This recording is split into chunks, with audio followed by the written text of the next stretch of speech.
Most people think that the dark web is a dangerous place because it's hidden, because anything you can't see feels suspicious, and anything suspicious gets filled in with fear.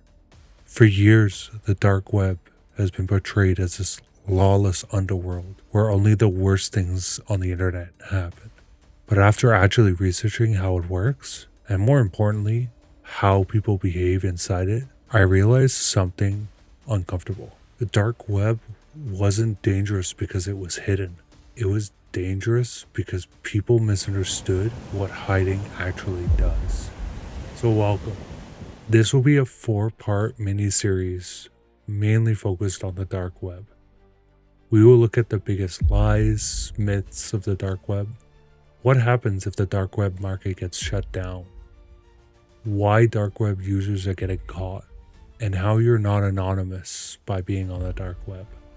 Some questions to go through is how anonymity actually works, how trust systems formed and failed, how monitoring replaced disruption, what happened when markets collapse.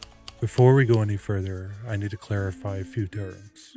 When I say anonymous, I'm not talking about the hacking group Anonymous.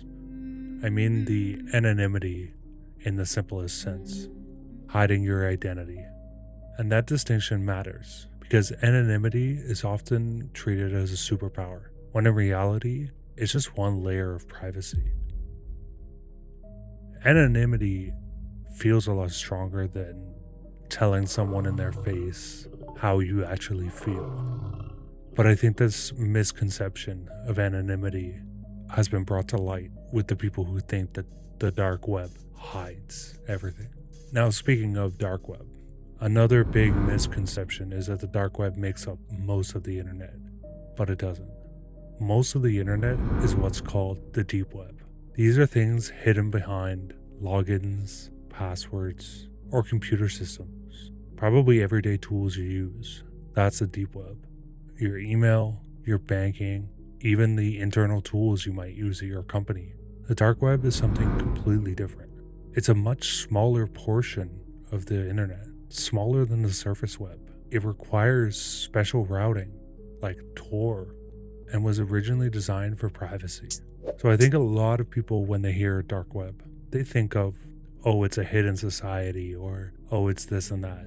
Well, yes, there are some bad things that happen. A lot of things that happen within the dark web are purely just people trying to keep themselves protected. But then also, there's some sensitive information that they're trying to relay to the rest of the people. This misconception of the dark web is what really fuels that fear. Another point to clarify is when I talk about hacking, I'm using it in the way that most people do nowadays. I'm talking about breaking into systems, exploiting vulnerabilities, or attacking computers. Not the actual original sense of hacking, which is the simple term of creating modifications on a system. That distinction matters because it's a fear-based language that shapes how we understand the risk. Additionally, I'm going to talk about Tor. I'm not going to dive deep into what Tor is in this video, as there are many great explanations on it, but for simplicity's sake, Tor equals the onion router. The onion router means it has multiple layers of encryption that people use to keep their data and activity hidden. Essentially, each hop has an encryption that unravels, but the next one won't know about the previous steps that have happened. It's only communicating one-on-one. So think of every time that this is happening as a reset, and the only ones that have the full access of the endpoint and the start point are the beginning and end. They have the full keys. Also, it's good to elaborate that it's not always the same three that are going through. It's not always the same entry, middle, and exit. Another clarification is how the dark web was actually founded. And that's something I really wanted to clear up. The dark web wasn't built for crime. Tor was created to protect communications via journalists, dissidents, or intelligence sources. People from whom being visible wasn't just an inconvenience, it was dangerous.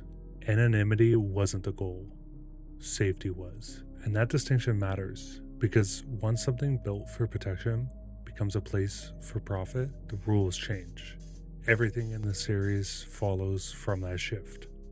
Why, yes, this was a platform that was built by the US Navy to help protect their secrets.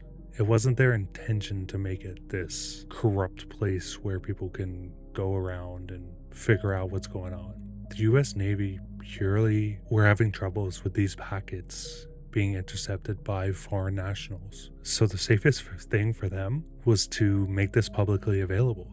Because if there was more users using this, it was harder for foreign nationals to know what are US Navy secrets or government secrets and what are just people looking to browse or get data anonymously. So for them, it was best to get released to public. That's why it wasn't just created as a conspiracy, but almost like a diversion tactic. Diving into some of the lies and myths. The first biggest lie about the dark web is that anonymity equals safety. The idea is simple. If no one knows who you are, you can't be harmed. But anonymity only hides identity. It doesn't hide the behavior. Patterns still exist, mistakes still happen, and habits still leak. Most people who were caught didn't fail because of Tor breaking. They failed because they were human. Honestly, before researching this, I thought the dark web was a place for people to be hidden, secretive, doing things they shouldn't be doing. But that's wrong. While yes, it can add an extra layer, 3 layers, it's not purely built for that.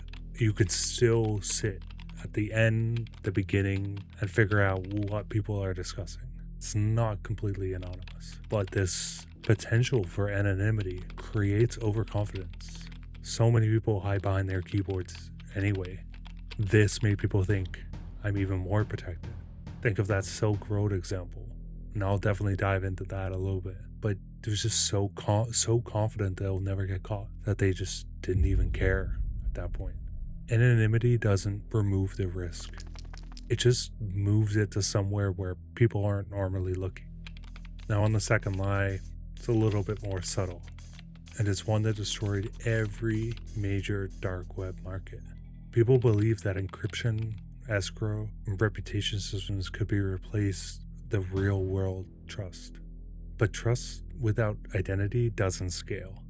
Reputation became a tool to extract value, not maintain relationships. The system rewarded disappearing at the right moment. It allowed for a kind of a circus model. Make money, move on, leave town once people get wise.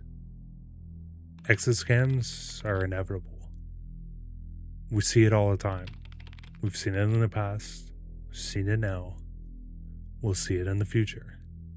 Think of all these crypto coins, you name it. Whatever it is, that's what it is now. It was circus models in the past. Essentially, people's incentive beats the morality. So they just really don't care as long as they make money. And that's super prevalent on the dark web. To me, I trust a lot of online systems, but in the dark web, there's no trust. Most of what's out there, you're gonna get scammed. Whatever you're looking for, good, bad, evil, it's gonna be a scam. But once you kind of understand that collapse stops being surprising. Third lie is that law enforcement didn't understand the dark web, that they were always one step behind. But in reality, silence was often mistaken for ignorance. Investigations take time, not because authorities are slow, but because they need certainty. Knowing something and proving it are two different things completely. As I mentioned before, that Silk Road, it was all about timing. The case manager who was investigating, he knew he had his guy. He knew that Ross Ulbricht was the person behind Silk Road.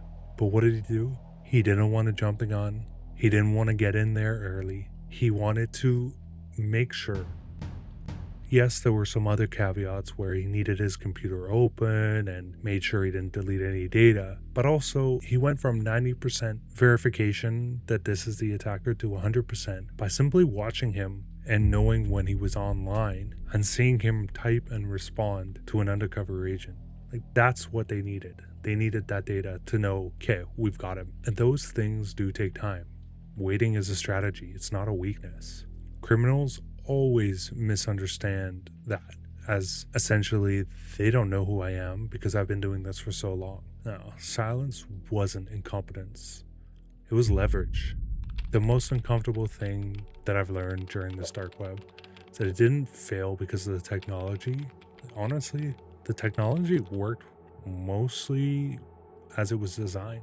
What failed was the human layer. Systems removed accountability but kept the incentives. The anonymity gave people enough distance to justify things that they might never do otherwise. I really don't think you should be doing things on the internet that you wouldn't do in person. But people do. And then when you offer them this, oh hey, this is even more secure, hide behind this, hide behind that, you'll do things that you think that you're safer in doing. But not only is that wrong, it's also immorally wrong. And I think that that's a realization that people need to get to.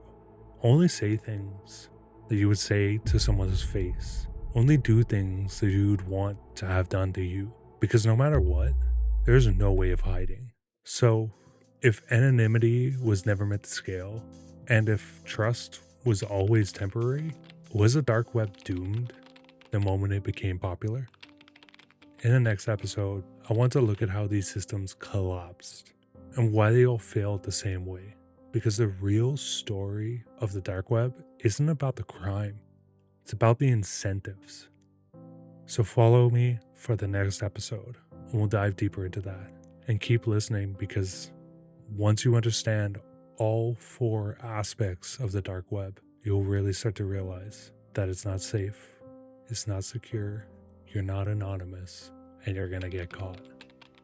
Stay safe out there. Look forward to next episode.